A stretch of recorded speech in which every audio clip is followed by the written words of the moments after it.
미국에서 독일 주둔 미군 병력 중 수천 명을 아시아 태평양 지역에 전원 배치할 가능성을 시사하는 발언이 나왔다. 로버트 오브라이언 백악관 국가안보보좌관은 21일 월스트리트 저널 기고문에서 아시아 태평양 지역에서 미국과 동맹국이 냉전 종식 이후 가장 중요한 지정학적 도전에 직면하고 있다. 독일 주둔 병력 중 수천 명은 일본과 괌, 하와이, 알래스카 등의 기지나 오스트레일리아, 유럽과 같은 곳에 재배치될 수 있다고 밝혔다.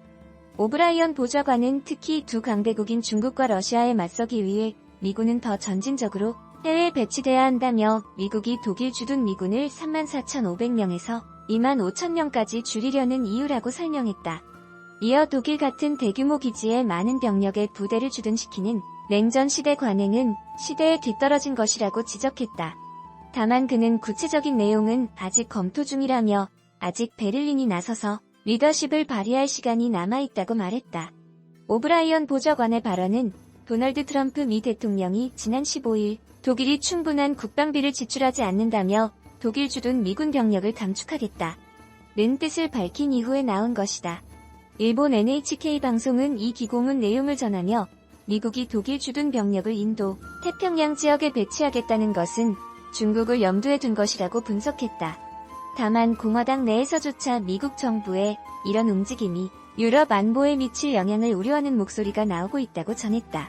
국제적으로 대마도가 한국 땅인 이유 밝혀지자 일본 당국 온갖 수단 꺼낸 상황. 미국 공식 문서와 고지도 발견. 대마도는 한국 땅.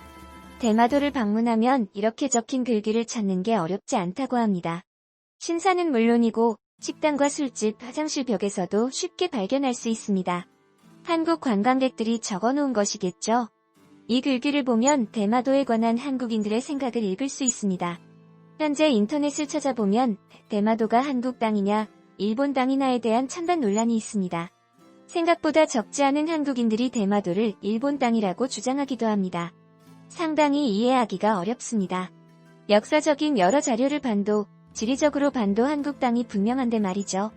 이는 부인할 수 없는 사실입니다. 이 영상을 통해 이유를 설명해 드리겠습니다. 먼저 대마도와 괌 양국의 현재 상황을 말씀드리겠습니다. 여기서 독도를 접 언급해야 하는데요. 현재 일본 정부는 공식적으로 독도를 한국이 불법 점유하고 있다고 주장하고 있습니다. 그래서 한국이 독도 방어훈련 등을 실시 1채널을 통해 공항의를 해도죠. 다케시마의 날은 일본 정부가 공식적으로 제정한 날이 아닙니다. 일본 시마네현이 조례로 제정한 것이죠. 일종의 우회 공격인입니다. 정부가 한 발짝 뒤로 물러선 것이죠. 한국에도 대마도의 날이 있습니다. 다케시마의 날 조 제정에 대응해 마십시일가 제정한 것이죠. 우리 땅인 대마도를 돌려받기 위한 대책 중 하나입니다. 하지만 여기서도 알 수 있듯 한국 정부가 직접 나선 것은 아니다. 하지만 대마도의 날은 상당히 큰 의미가 있습니다. 일본이 독도를 자신의 땅이라고 우기며 우리는 대마도가 한국 땅이라고 주장하면 되기 때문입니다. 현재 일본은 대마도와 관련한 문제에 상당히 불안해합니다. 이는 확실한 사실입니다. 그 증거를 말씀드리겠습니다. 2013년 일본의 방위상은 긴급하게 대마도를 방문했습니다. 일본 현지에서는 대마도를 스시마섭이라고 부릅니다. 대마도를 방문한 방위상은 이런 주장했습니다. 이곳은 일본에게 매우 중요한 장애이다. 한국인들이 구입한 토지를 어떻게 사용하는지 알 수 없다. 감시가 필요하다. 적법한 절차로 구입한 토지를 감시하자고 한 것입니다. 민주주의, 자본주의 국가에서 있을 수 없는 일입니다. 대마도는 당시에도 한국 관광객이 많이 찾는 곳이었습니다. 부산에서 50여 킬로미터 정도밖에 안 떨어져 있기 때문입니다. 따라서 한국 자본의 토지 매입 사례도 꾸준히 늘고 있었습니다. 목적은 리조트의 개발이었습니다. 한국의 기업들이 해당 토지를 사들인 배경에는 일본인 스스로의 판단도 한몫을 했습니다. 토지의 주인들이 해상자위대에 매입을 요청했지만 거절한 것이죠. 그 땅을 한국이 사들여 관광시설로 개발했습니다. 본인들이 거절해놓고 이제와 판소리를 하는 겁니다. 하지만 대마도를 빼앗길까봐 두려운 일본의 현지 언론들은 계속해서 그 문제를 붙잡고 늘어졌습니다. 그러자 아베 총리는 이렇게 공식 입장을 밝혔습니다. 방위시설 주변에 대한 외국인과 외국 자본의 토지 취득은 안전보장의 중요한 문제이다. 매일 한국의 토지 매일에 태클을 걸겠다고 예고한 것이죠. 이후 자민당은 뒤도 취득을 제한하는 법률을 제정하기 시작했습니다. 하지만 결론적으로 실패했습니다. 일본이 세계무역기구 가입 당시 외국의 토지 취득에 대해 개방을 유보하지 않았기 때문입니다. 즉 외국인만을 대상으로 합규제는 법적으로 불가능했습니다. 한국과 러시아 관련법을 통해 제한을 해놓은 상태입니다. 상황이 이렇게 되자 일본은 한국처럼 법을 바꾸자며 여론몰이를 했습니다. 일본의 만행은 현재까지 이어지고 있습니다. 최근입니다. 작년 말부터 자민당의 극우 성향이들이 대마도에 한국 자본이 들어오는 것을 우려해 대마도 진흥법을 제정하자고 주장하고 있습니다. 두려움이 극에 달한 것입니다. 해당 법률에는 대마도의 자위 토지를 국유화하는 방안을 담고 있습니다. 대단히 극적인 방법이 외국 자본에 구입을 하겠다는 것이니까요. 한편 한국 정부 차원에서는 개입이 없지만 지자체들은 대마도를 되찾기 위한 노력을 이어가고 있습니다. 창원시의회는 공식적으로 이런 밝혔습니다. 대마도가 우리 고유 영토임을 세계 만방에 천명한다. 우리 땅 대마도를 직접 방문해서 둘러보겠다. 그야말로 폭탄 선언에 우리 땅 대마도를 직접 방문해서 둘러보겠다. 그야말로 폭탄 선언입니다. 자체가 대마도에 가서 깃발을 꽂겠다고 공식 발표했으니 일본은 얼마나 큰 충격을 받았을까요? 이 발언은 대마도의 날 기념 행사에서 나온 것입니다. 앞서 대마도의 날은 마산의회에서 제정했다고 말씀드렸습니다. 마산시의회는 현재 창원시의회에 통합되었습니다. 창원시의회는 세종실록 등 무수히 많은 역사 자료를 통해 대마도가 우리 땅일이 입증되었다고 주장했습니다. 지난 조선 왕조 말 우리의 국력이 약해졌을 때 일제가 빼앗아간 것이라고 주장했죠. 창원시의회는 직접 대마도를 방문했을까요? 방문하지는 못한 것으로 전해집니다. 이유는 한일 외교 비화를 우려해 정부 당국이 만류했기 때문입니다. 일본이 엄청나게 반발할 것이 분명했습니다.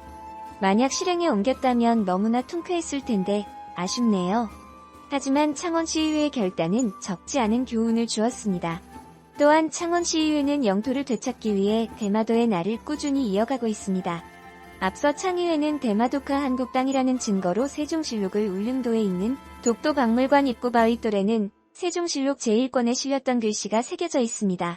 글에는 이렇게 적혀 있습니다. 대마도 본시아 국제지 내 대마도가 한국의 영토라는 겁니다. 교유문에는 이런 기록도 적혀 있습니다. 대마도는 섬으로 본래 우리의 땅이다. 다만 국력하게 막혀있고 좁고 누추함으로 외가 거류하게 두었다. 개같이 도적질하고 죄같이 훔치는 버릇을 가지고 경인년부터 뛰놀기 시작했다. 80년 조선중 때 만들어 도와 명종 때 제작된 조선방역지도 등 여러 고지도에 1530년 조선 중종 때 만들어진 와 명종 때 제작된 조선방역지도 등 여러 고지도에 대마도를 조선 영토로 하고 있습니다. 역사적 자료가 너무나 많은 명가지만 더 언급을 하겠습니다. 한국 역사 자료뿐 아니라 일본의 자료에도 대마도는 한국 땅이라고 표기되어 있습니다. 1756년 일본 지리학자가 제작한 대마여 지도에도 대마도가 한국 땅이라고 대놓고 적혀 있습니다. 조선 후기 실학자 정복은 대마 속국론을 주장하기로 했습니다. 정약용은 이를 구체화시. 광복 후 관련 논쟁은 더 뜨거워졌습니다. 미군 정하에서 선출된 입법위원들이 이렇게 주장하고 나섰기 때문입니다. 광복 후 무렵 논쟁은 더 뜨거워졌습니다. 미군 정하에서 선출된 입법에 이제 주장하고 나섰기 때문입니다. 결국 1949년 이승만 대통령이 나셨습니다. 신년 기자회견을 통해 일본에게 대마도 반환을 공식적으로 요구한 것입니다. 이후 샌프란시스코 조약의 타친에서도 한국은 대마도의 반환을 국제사회에 요청했습니다. 당시 샌프란시스코 조약의 초안을 미국으로부터 넘겨받은 나라는 총 16개국이었습니다.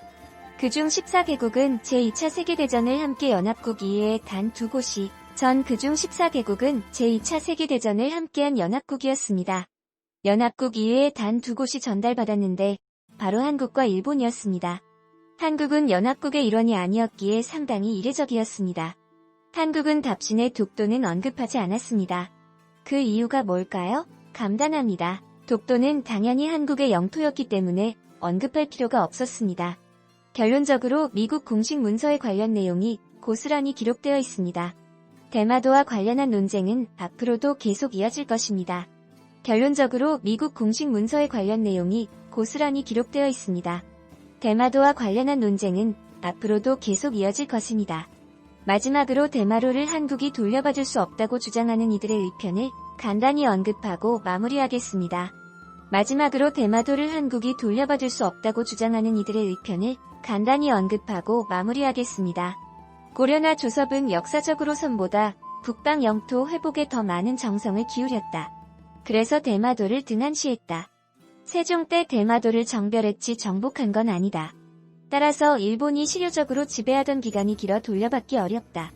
이런 논리라면 일본도 독도에 대한 영유권 주장을 할 수 없을 겁니다. 우리가 지배했던 기간이 훨씬 길었기 때문입니다. 이런 논리라면 일본도 독도에 대한 영유권 주장을 할 수 없을 겁니다. 우리가 지배했던 기간이 훨씬 길었기 때문입니다. 또한 국제 관례라는 것이 있다고 하더라도 우리가 대마도 영유권 주장을 멈출 이유도 없습니다. 대마도를 한국의 영토라고 주장했을 때 한국이 얻을 수 있는 국이 많기 때문입니다. 대마도가 걸려 있으며 일본이 함부로 독도를 건드릴 수 없을 것이기 일각에서는 일본이 독도에 집착하는 이유가 대마도를 지키기 위해서라는 주장도 있습니다. 일리 있는 주장입니다. 일본이 독도의 영유권을 아무리 주장해봤자 어차피 한국의 영토입니다. 전쟁이라도 일어나지 않는 한 독도를 빼앗을 수 없다는 것입니다. 그런데도 독도를 계속 건드리는 이유가 뭘까요?